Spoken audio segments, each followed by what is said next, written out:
బేసిక్గా ఆమె ఎంత రక్తి కట్టించింది, తేజస్సుని ఎంతలా ట్రాప్లోకి దించింది అంటానికి ఆమె ఫోన్ రికార్డ్స్ కూడా కొన్ని ఉన్నాయి. ఒకసారి ప్లే చేస్తున్నాను. మా వాడికి వేరే పిల్లలు చూస్తున్నాం పిల్లల్ని, ఒకవేళ ఫిక్స్ అవుతుందేమో, ఫిక్స్ అయితే చెప్తాం అది ఇది అని మాట్లాడినారంట. మా మామ ఉండి ఇంకా ఏంది పాప వాళ్ళంతా హ్యాపీగా ఉన్నారు, వాళ్ళకి సంబంధం కుదిరిన కంటే చెడిపోయిందనే హ్యాపీనెస్ ఎక్కువ వాళ్ళ ఫ్యామిలీ వాళ్ళకి అని అనుకుంటున్నాను. అంటే ఇంకా అప్పుడే నాకు కొంచెం అర్థమైంది ఏంది వీళ్ళు ఎంత డిఫరెంట్ ఉన్నారా ఏంది అని, వేరే మైండ్ వెళ్ళిపోయింది ఇంకా నాకు. ఒక్క నిమిషం అంటే ఇప్పుడు మాట్లాడేది ఆమెనండి. అమ్మాయే అయితే వారం రోజులు వెళ్ళిపోయింది కదా, వెళ్ళిపోతే మేము క్యాన్సిల్ చేసుకున్నాం అన్నట్టు అందరితో రాయించుకొని మాకు వద్దులే అని చెప్పుకుంటే ఆ అమ్మాయి కాంటాక్ట్ చేసి మనము కుదిరిన దానికంటే క్యాన్సిల్ అవ్వడమే వాళ్ళకి ఇష్టం ఉంది పాప అని చెప్తుంది. చూడండి సార్ మా ఓకే యా ఇప్పుడు ఆడియోలో మాట్లాడుతున్నది ఇప్పుడు ఏదైతే హత్య చేయించిన ఐశ్వర్య, తేజేశ్వర్ భార్య ఐశ్వర్య తేజేశ్వర్తో మాట్లాడిన వాయిస్ అదంతా కూడా వాళ్ళు మాట్లాడుతుందో ఆయన ఫోన్లో రికార్డ్ అయింది. సో ఫోన్ కాల్లో అటు తేజేశ్వర్ ఉన్నారు, ఇటు పక్క ఐశ్వర్య ఉంది. వాళ్ళిద్దరి మధ్య జరిగిన కాన్వర్షన్ ఒకసారి వినండి. ఇది ఎప్పుడు అంటే అమ్మాయి మొదటిసారి అంటే ఫిబ్రవరిలో పెళ్లి క్యాన్సిల్ అయ్యి వెళ్ళిపోయింది కదా, వెళ్ళిపోయి మళ్ళీ రిటర్న్ వచ్చిన తర్వాత వాళ్ళిద్దరి మధ్య జరిగిన ఫోన్ సంభాషణ.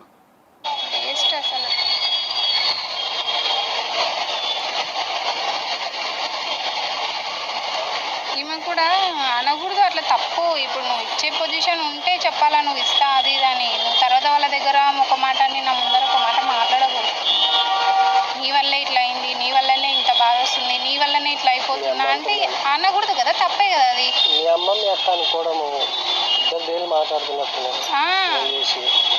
మళ్ళీ నీ సంబంధం అదే పొప్పన్నం అవి కుదిరినాక అంత ఓకే అయిన తర్వాత నాకు ఈ చంపచారాలు కావాలా బంగారువి అంటే ఆ కట్నం ఇంత పెరిగిందనే కదా బాధపడేది. నువ్వు మళ్ళీ ఈ పొజిషన్లో ఇవితా అంటే ఆమె ఇంకా ప్రెజర్ అయ్యేదా నా పైన. ఆలోచిస్తున్నావా అవన్నీ? నేను అడిగినా నేను అమ్మని ఏం అసలు ఏం పలకరు, ఏం చెప్పరు. నిజం చెప్తున్నా చూడబ్బా, మా ఫ్యామిలీలో నాకు ఎవ్వరు నచ్చరు. నిజం నేను ఒక్కటే ఏమంటే నాకు వచ్చే భర్త నన్ను అర్థం చేసుకోవాలా, వానికి నేను తప్ప నేను వానికి తప్ప ఇంకెవ్వరు ఉండకూడదు మా దాంట్లో. ఇదే నాకు కావాల్సింది. ఎవరైనా మధ్యలో వచ్చి ఇడగొట్టే వాళ్ళు ఉంటే వాళ్ళని ఏం చేసినా పాపం లేదు. నేను ఇదే హ్యాపీ ఉంటా అన్నందుకే కదా ఇవన్నీ చేసింది. కానీ ఆమె నాకు అవన్నీ మాట్లాడకూడదు.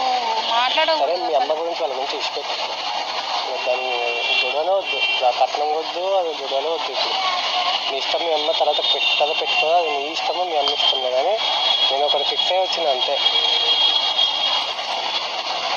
అదే మాట నేను ఆ రోజు కూడా అన్నా, మా ఇంట్లో కూడా చెప్తున్నాను, ఏమైనా ఇంత మరి 3 లక్షలకి మనం ఎందుకు ఇంకా బిజీ చేసుకుంటూ అయిపోతున్నాయి కదా అని కూడా ఆడుకున్నాను. మనం ఏం పైసలు వాళ్ళు ఇస్తే మనం ఏం తీసుకొని కాదు కదా, జస్ట్ మన ఫంక్షన్లకి అవి ఖర్చులకి మనం అడిగింది. దానికోసమే ఇప్పుడు మనము వాళ్ళు 3 పెడితే మనం 5 పెట్టాలి. అట్లా చేసుకుంటేనే కదా గ్రాండ్గా పెళ్ళి ఉంటాయి, అది ఉంటాయి అని అంటే అందరికీ నువ్వు చెప్తే నమ్మము. నేను కాకముందే 1,00,000 పెట్టినాను, అన్ని అడ్వాన్స్లు ఇచ్చినాయి. జొన్నమ్మకి పెట్టిన వీళ్ళు పెడుతున్నాను, నేనేం పెట్టినా అన్నిటికీ. వచ్చినప్పుడల్లా ఎన్ని కార్లు, 3 కార్లు 4 కార్లు వచ్చిన దానికి గిజీలు అన్నీ నేనే పెట్టుకుంటూ వచ్చినాను. మా ఇంట్లో పొరపాటుగా సొంతంగా నేనే పెట్టుకున్నాను అన్నీ.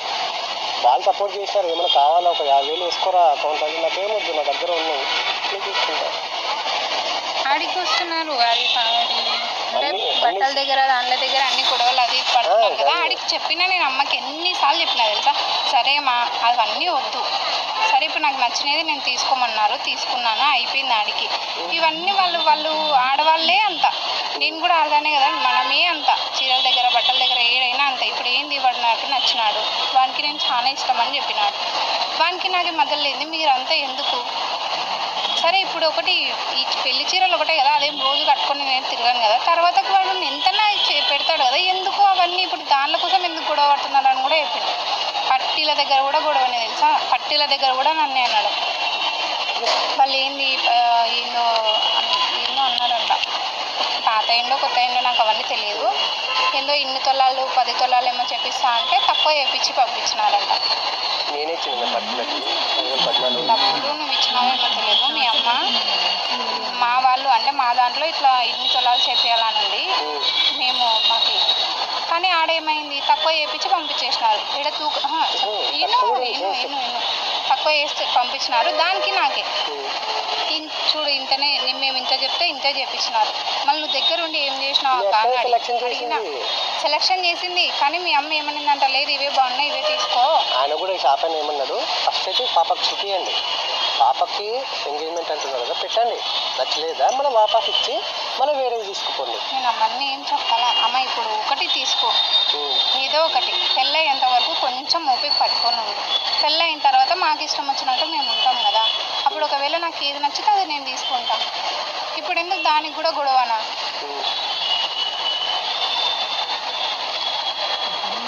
సరే డైలీ ఫోన్ మాట్లాడుతున్నా ఇవి చేస్తున్నా అవి చేస్తున్నా అది మాత్రమే తెలుసు నీకు కానీ నేను అట్లా చెప్పుకోలేను బయటికి ఎవరికి చెప్పుకోలేను ఏమంటే ఇప్పుడు రీజన్ ఏంది అని అన్నందుకు నేను చెప్పిన ఇంకా కొన్ని మాటలు అన్నీ చాలా జరిగినాయి కానీ అవి నేను చెప్పేంత ఇది కూడా లేదు నాకు.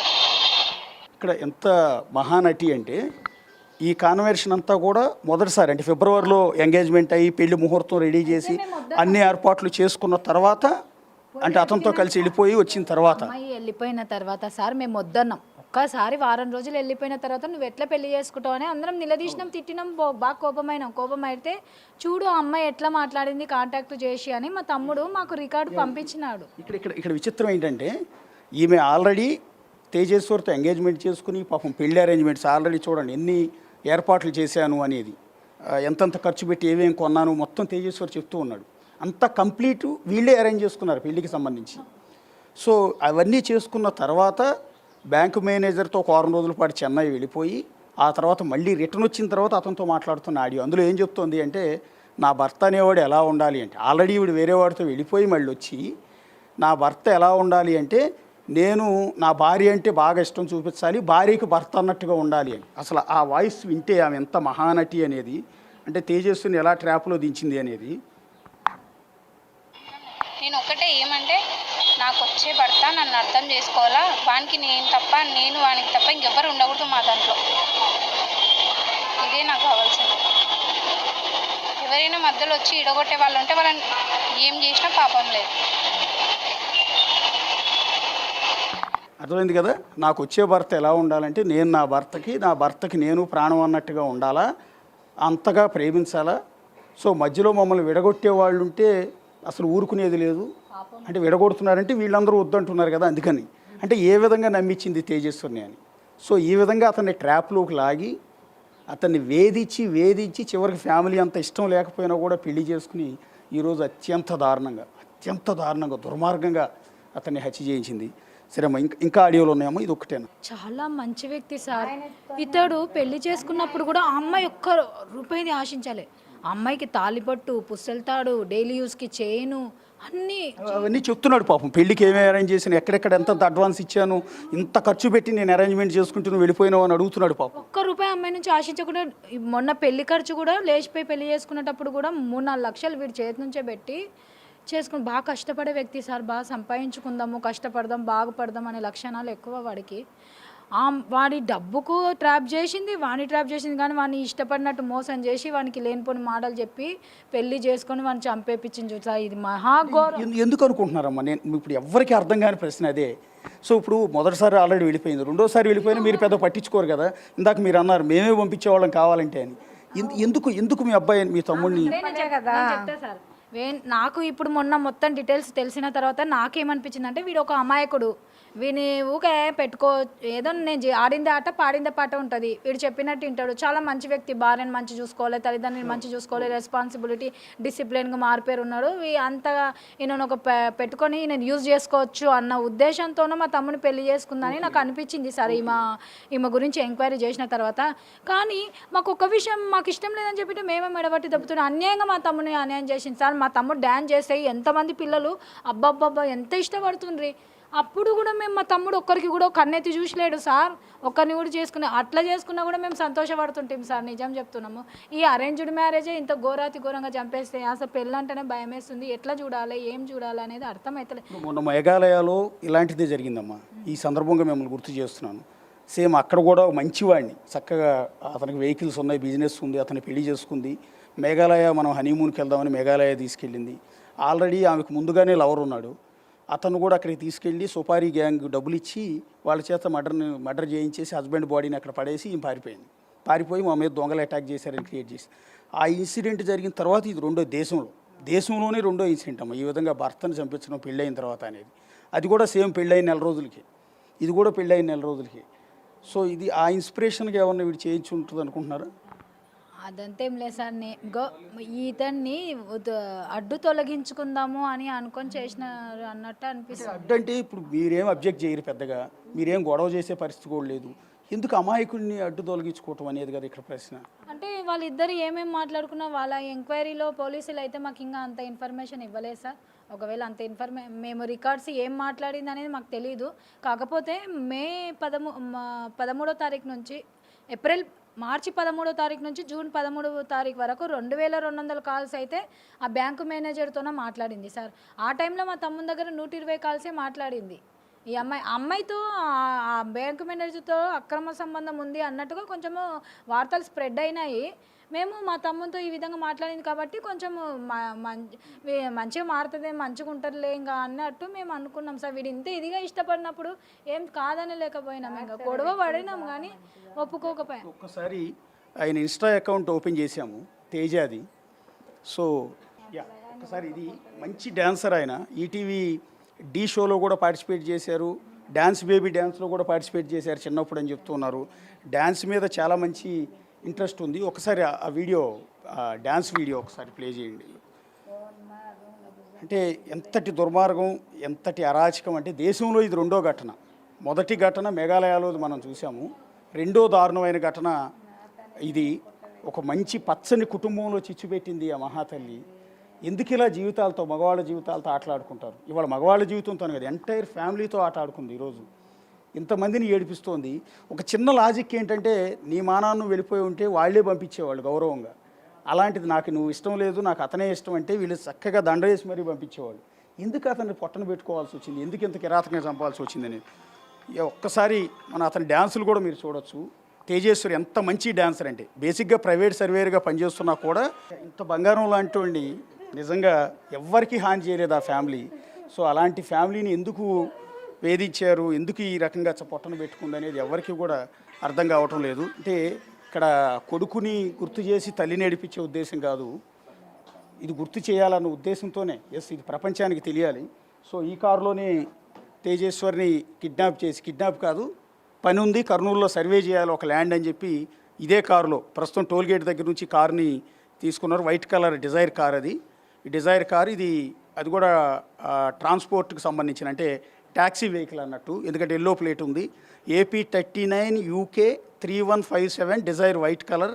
సో ఈ వెహికల్ని హైర్ చేసుకున్నారు. ఒక టోల్గేట్ దగ్గర బహుశా సీసీ ఫుటేజ్లో ఇది రికార్డ్ అయినట్టుగా ఉంది. ఇదే కారులో చుట్టూ చూడండి, ఆ కారును కూడా మీరు చూస్తే లోపల ఉన్న తేజేశ్వర్ బయటికి కనపడకుండా ఉండటానికి ఫ్రంట్, బ్యాక్ అండ్ మొత్తం అద్దాలన్నీ కూడా బ్లాక్ ఫిల్మ్తో వేస్తున్నారు. అంటే లోపల ఎవరు మనుషులు ఉన్నారో కూడా కనపడట్లేదు. బేసిక్గా RTA రూల్స్ ప్రకారం ఇది విరుద్ధం. ఒక విధంగా చెప్పాలంటే చట్ట ఉల్లంఘన ఇది. ఇట్లా బ్లాక్ ఫిల్మ్ ఫ్రంట్ గ్లాసుకు కూడా వేయటం, సైడ్ గ్లాసుకు కూడా వేయటం, కేవలం 50% మాత్రం వేయాలి. అలాంటిది కంప్లీటెడ్గా ఇతన్ని హత్య చేయటం కోసమే, చంపటం కోసమే, ఇది బయటకు ఆధారాలు దొరకకుండా కనిపించకుండా ఉండటం కోసం ముందస్తు స్కెచ్లో భాగంగానే ఇలా బ్లాక్ ఫిల్మ్ ఉన్న కార్ని వీళ్ళు హైర్ చేసుకున్నారు. AP 39 UK 3157 రిజిస్ట్రేషన్తో ఉన్న కార్ ఇది. సో ఇదే కారులో తేజేశ్వరిని తీసుకెళ్తున్నప్పుడు ఒక టోల్గేట్ దగ్గర రికార్డ్ అయిన ఫోటో ఇది. సో ఈ కారులోనే తేజేశ్వరిని తీసుకెళ్ళి ఇదే కారులో గొంతు కోసి చంపి ఇక్కడ నుంచి కర్నూలు పాండ్యం దగ్గరికి తీసుకెళ్ళి అక్కడ ఆయన మృతదేహాన్ని పడవేశారు. సో ఒక్కొక్కటి కూడా పోలీసులు ఇన్వెస్టిగేషన్లో బయటకు వస్తున్నాయి, ఒక్కొక్కటి బయటకు లాగుతున్నారు, ఇంకా ఇన్వెస్టిగేషన్ చేస్తున్నారు. ప్రస్తుతం తల్లి కూతుళ్ళు ఇద్దరిని, ఐశ్వర్య ఆమె తల్లిని ఇద్దరిని కూడా పోలీసులు తమ అదుపులోకి తీసుకుని ప్రశ్నిస్తూ ఉన్నారు. అలాగే తిరుమల కోసం ఎవరైతే ఎంటైర్ ఎపిసోడ్లో మూల కారణమైన ఎవరైతే ఆ దరిద్రుడు ఉన్నాడో, ఆ నీచుడు ఉన్నాడో, ఆ తిరుమల బ్యాంక్ మేనేజర్, క్యాన్ఫిన్ లాంటి ఒక బ్యాంకులో హోమ్ లోన్స్లో మేనేజర్గా చాలా మంచి పోస్ట్లో ఉన్నాడు అసలు. సో అదే బ్యాంకులో తల్లి స్వీపర్గా పనిచేస్తుంది. అక్కడ తల్లితో FIR పెట్టుకున్నాడు. ఆ తర్వాత కూతుర్ని ట్రాప్ చేసి కూతుర్ని లైన్లో పెట్టుకున్నాడు. సో ఇద్దరు తల్లి కూతుర్లు ఇద్దరితోనూ సంసారం చేసుకో, ఎవడు కాదన్నాడు. నీ ఇష్టం, వాళ్ళకి ఇష్టమైంది, నీకు ఇష్టమైంది, నీ చావు నువ్వు చావు. ఎందుకు ఈ జీవితంలోకి ఎంటర్ అయ్యారు, ఎందుకు ఇట్లా చేశారు? నీకు నచ్చితే అమ్మాయిని తీసుకుపోవచ్చు కదా. చక్కగా వీళ్ళే దండేసి ఇదే ఇంట్లోంచి అమ్మా నాన్న పంపించేవాళ్ళు కదా. ఎందుకు ఇంత దుర్మార్గాన్ని కురికెట్టారు అనేది ఎవరికి కూడా అర్థం కావట్లేదు. ఒక్కసారి తల్లి అమ్మ ఫైనల్గా ఒక్క మాట అమ్మ. సరే మళ్ళీ మిమ్మల్ని అడిగి మిమ్మల్ని ఏడిపించడం నాకే బాధగా ఉంది. మిమ్మల్ని మీ అబ్బాయిని గుర్తు చేసి ఎన్నాళ్ళైనా సరే మీ అబ్బాయిని మీరు మర్చిపోలేరు. సో నేనేమంటానంటే ఫైనల్గా ఎలాంటి శిక్ష వేయాలమ్మా వాళ్ళకి? వేయాలి, మంచి శిక్షనే వేయాలి, ఉరికి శిక్షనే వేయాలి వాళ్ళకు.